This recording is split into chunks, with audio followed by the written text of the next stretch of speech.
Yo. What up, what up, what up? It's Lemekh with selahsportstv.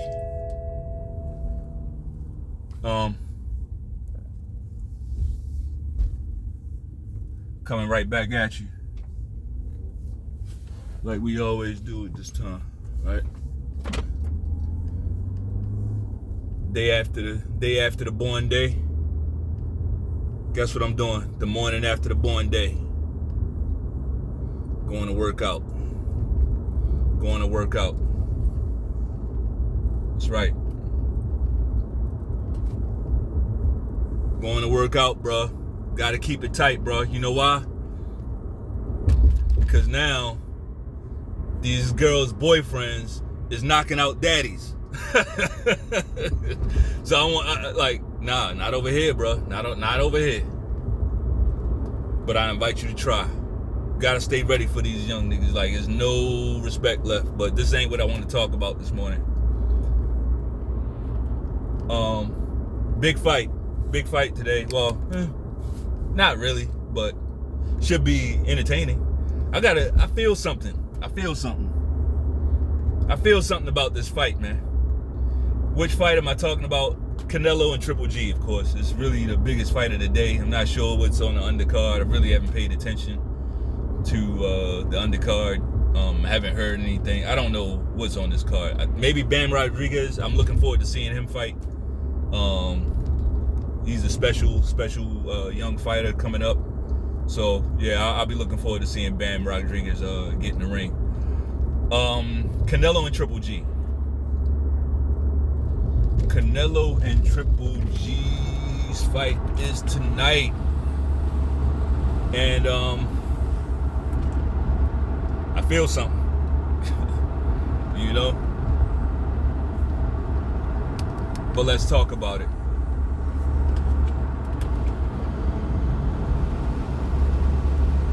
Let's talk about it. I think CANELO is in the danger zone. Like, in his mind, he's been taking all the challenges. Right? All the tough fights. And on paper, you could definitely make that case. He's been fighting champions. You know, he's been fighting champions and all that. And then he just fought Bivol, got his ass whipped by Bivol. That was a challenge. I mean, he lost, so it definitely was a challenge. Too tough a challenge for him. He wasn't up to the task, so we got to count that as a challenge. You know, I'll give him his credit. I think he got more than what he bargained for against Mr. Bivol. I don't think he was banking on that. But let's just call a spade a spade. He's been fighting champions, but let's talk about these guys he's been fighting. Billy Joe Saunders. No. Callum Smith first, right? At 168, though. He fought Callum Smith at 168. Took his belt. He didn't stop Callum Smith. He got into him. He just beat him up pretty good. Callum Smith was stiff, right? Callum Smith was a big stiff in the ring. So CANELO was able to beat this guy, beat him up over 12 rounds. Then he went and fought Billy Joe Saunders. I mean, who thought that Billy Joe Saunders would win that fight? Look, seriously. Who thought Callum Smith would beat CANELO? Like, all these fights were foregone conclusions. Now, you can call them tough fights merely based off the fact that those guys had belts. Fine, if you want to do that, okay.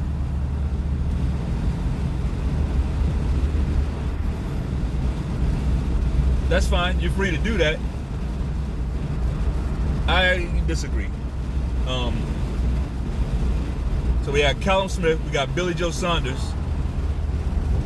and then we had Caleb Plant. Who thought Caleb Plant would beat CANELO? Like, nobody. All three of those fights, all three of them, foregone conclusions. but they were champions, right? By title only, they were champions. So he's gonna call it a tough fight. This is why I say he's in the danger zone. Because none of those guys are dogs. None of those guys are, like, Triple G would beat all those guys. Like, in my opinion, Triple G beats all those dudes. None of those guys are killers. It's one thing to have speed, footwork, you know. It's one thing to have certain tools, right? It's another thing to be a fucking dog. We know Triple G's a dog. Triple G's a fucking dog, bro. And I don't think people are putting the proper respect on his name. And I'm not the biggest Triple G fan. I think I would have loved to see him fight the Charlos. I think he would have beat Charlo. Honestly, I'm not a Charlo fan. I don't think Charlo's that all that like and I'm talking about Jamal Charlo. Jamal Charlo is good. He's good. He's a good fighter. I see that Jamal Charlo's a undisputed champ, and he has the dog gene. He's definitely a dog. You know, Jamal Charlo is a dog. I give it to him. Jamal Charlo, I just don't see anything to write home about. And I think Triple G would have beaten him. So I would have liked to see Triple G take on some challenges. Demetrius Andrade, definitely. Like, why didn't you? He should have definitely fought Demetrius Andrade. I would have loved to see that. To have seen that. But we didn't get those fights. So it's not. I'm not coming from a place of Triple G, Triple G, Triple G. If you notice, I don't do that for nobody. I don't do that. These are men. Like, I'm not about to be your fucking cheerleader. Now, I respect your achievement. I respect your accomplishment. I respect, you know, your fighting style just by the eye test. Yeah, but, like, I'm not just going to be in your corner just because. Like, no. It doesn't, no. That's called fanboyism, right? I'm a fan of the sport. But, yeah, I just, you know, want to say that. But, like I said, Triple G beats all those dudes. Triple G knocks out Caleb Plant. Maybe faster than Canelo did. You know, Canelo had to go through the motions with that guy. You know, I think Triple G destroys Billy Joe Saunders. Caleb Plant and Triple G is an interesting matchup. I'm not as sure about that. But he'd be in that fight. What I'm saying is Triple G, if he had the power and the cachet to make the moves that Canelo, the autonomy to make the moves that Canelo made, he could be sitting in that same spot. What the Canelo cocksuckers won't admit, though, is that when you're the cash cow of Western boxing, I'm glad you fixed that. You used to call him the face of boxing, the cash cow of boxing. I'm glad you fixed it. I corrected you on that, and I'm glad you got it together. But he's the cash cow of boxing on this side of the world, right? They're not acknowledging that it's more power that comes with that. You know, it's more, you have more options with that title. You can move where you want to move because you're the money guy. So the sanctioning bodies will move mountains to give you your way, right? That's true. That's true. Why do I say Canelo is in the danger zone? Because we got to go back to his last fight.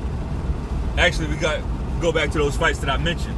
He kind of had an easy run to undisputed, you know, and he clearly started believing too much in his own power. Fighting those guys that he was fighting, Callum Smith, Billy Joe Saunders, and Caleb Plant. Fighting those guys, gave him an inflated sense of ego.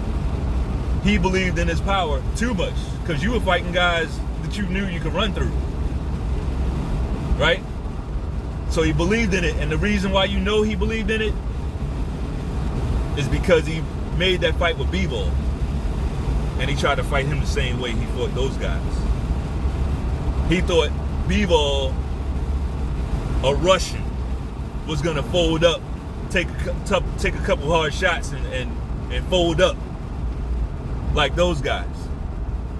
That's why. And why am I saying that? Because he didn't box the guy. He came in there trying to slug. He was just throwing power punches.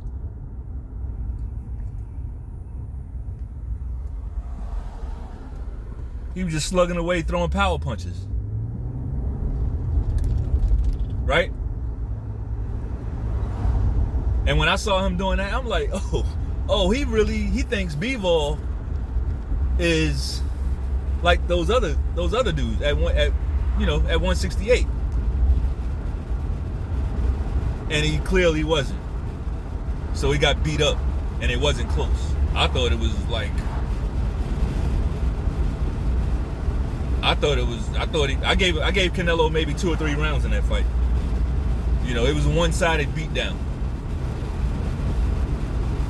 Again, why am I saying he's in the danger zone? Because even after that fight, he thought he should have got the decision. He's not owning up to the loss. He still thought he won. He's shaking his head. He had his fist raised. He thought he won the fight. He wanted the decision after that performance. Right? He was going around saying he won the fight. He thought he won the fight. That's a guy in denial. And you Canelo cocksuckers should be familiar with that, because Deontay Wilder kind of did the same thing. Right? And I agree. Like, when Deontay Wilder got his ass whipped by Tyson Fury, and the stuff he was saying, and, you know, all that dumb shit, he was in denial. But see, you guys, you Canelo cocksuckers, you understood it then. You called it out. You understood it. When the Tuscaloosa twerker was in denial, he blamed everything except Fury's fist for the loss. The cheating, now he did go, Deontay Wilder went above and beyond anything I've ever seen as far as excuses. Like, it was his outfit that he chose to wear was too heavy. He had so many excuses, just bitch made, right?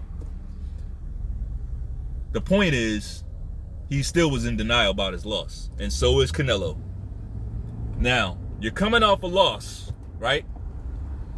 You fought all those softies. You got undisputed. Cool, right? You got undisputed. You're fighting all those softies. And then you fought B-Ball. Got your ass whipped. You are coming off a loss. But in your mind, you didn't lose. You see where I'm going? In his mind, he might not think he had anything to work. He might not feel like he has anything to work on. You know, when I watched the weigh-in, he's still walking into the weigh-in with silk pajamas on. I don't think he's still like, he walks off the stage, he got silk pajamas on. You getting ready to fight a killer. You got silk pajamas on. You weigh in, and now you all hugging your kids and shit. Bro, you gotta, like, I don't think you realize what you about to face. Triple G is saying this might be his last fight.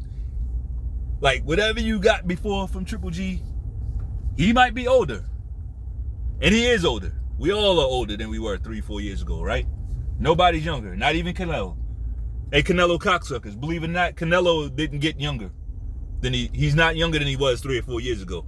Y'all realize that, right? And like you said, like you cocksuckers say, he's been fighting, he's been having all these tough fights. I don't know about that, but he just had a tough one where he got his ass handed to him. Triple G has not. Triple G has not gotten his ass whipped. Even when Canelo beat him, Triple G didn't get his ass whipped. Like, and back then, I was rooting for Canelo. I wanted Canelo to win those fights. But when I watched the fight, I didn't score it that way. I thought Triple G won both fights. I thought Triple G won both of those fights. So you're going in there with a guy that you disrespected, that's already a killer. He's already a killer. He already did what he did to Narada. Like, he just beat a champion too. And you coming off a loss, in which you didn't fight the right fight. You didn't fight the right way. And I feel like he's going to try to do that same thing to Triple G. And Triple G is more of a dog than any of the last 4, 5, 6 guys that he fought. Triple G is more of a dog than any of those guys. And he knows it. That's why he wants to fight him again at 40.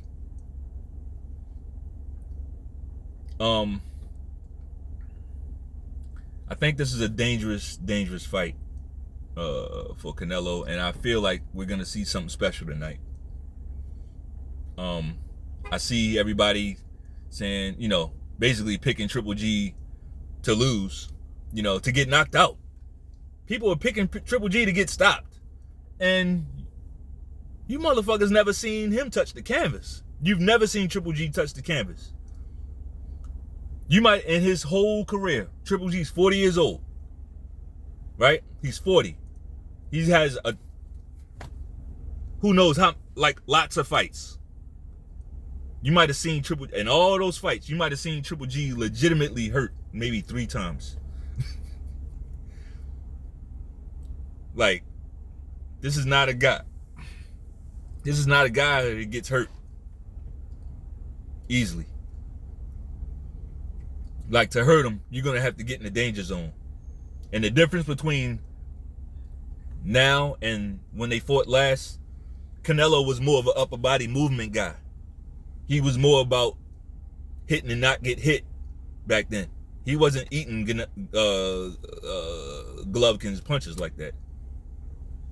He was avoiding them. Now, he's operating like a tank. I think that puts him in danger. And because I got big balls, right? I got real big balls. I'm going to go out there and say Triple G wins this fight. And we know it's only one way. Well, no.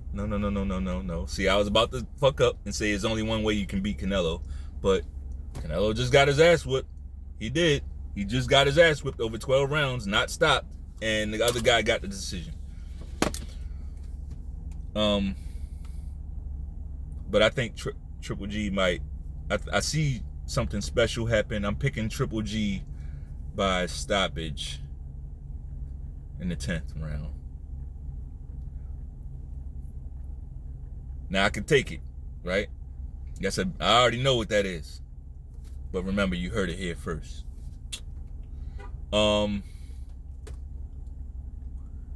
Real quick, I'm going to talk about Tyson Fury. I really don't like this guy, man. I just don't like him, man. He's a slimy guy. He's a slimy motherfucker, man.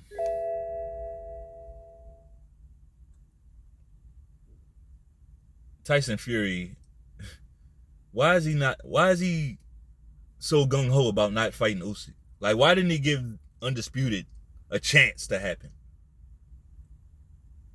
Tyson Fury is like, now when AJ had all the belts, he did everything to avoid fighting him and so he could fight Wilder. Now, Usyk got the belts and he's going out of his way not to fight him. Tyson Fury, some of these guys just don't want to take the toughest challenge. They want the opportune challenge. I see the reports that he sent the contract over to AJ, and honestly, I would like AJ to take some time, get right before he fights Tyson Fury. But he can beat Tyson Fury. I always thought AJ could beat Tyson Fury. Always. The thing with AJ is his mind. Is his mind right? If his mind is right, yeah. But I mean, we saw what happened. The meltdown and everything. Like, that's why Tyson Fury is fighting him. And I think that's just slimy, bro. That's some slimy shit. And I don't, like, that's the only word that I can think of. You know, like, I just really don't like how he moves. I don't like people like that. Always going for the low-hanging fruit. You know, opportunists. So, man, that's all I got. So if you like the video, go ahead and hit him with that peppery triple G jab. Just hit the like button with that pepper jab. You know, best punch in boxing, the jab. That motherfucker's gonna be on full display tonight, and the little Irishman goes down. Peace.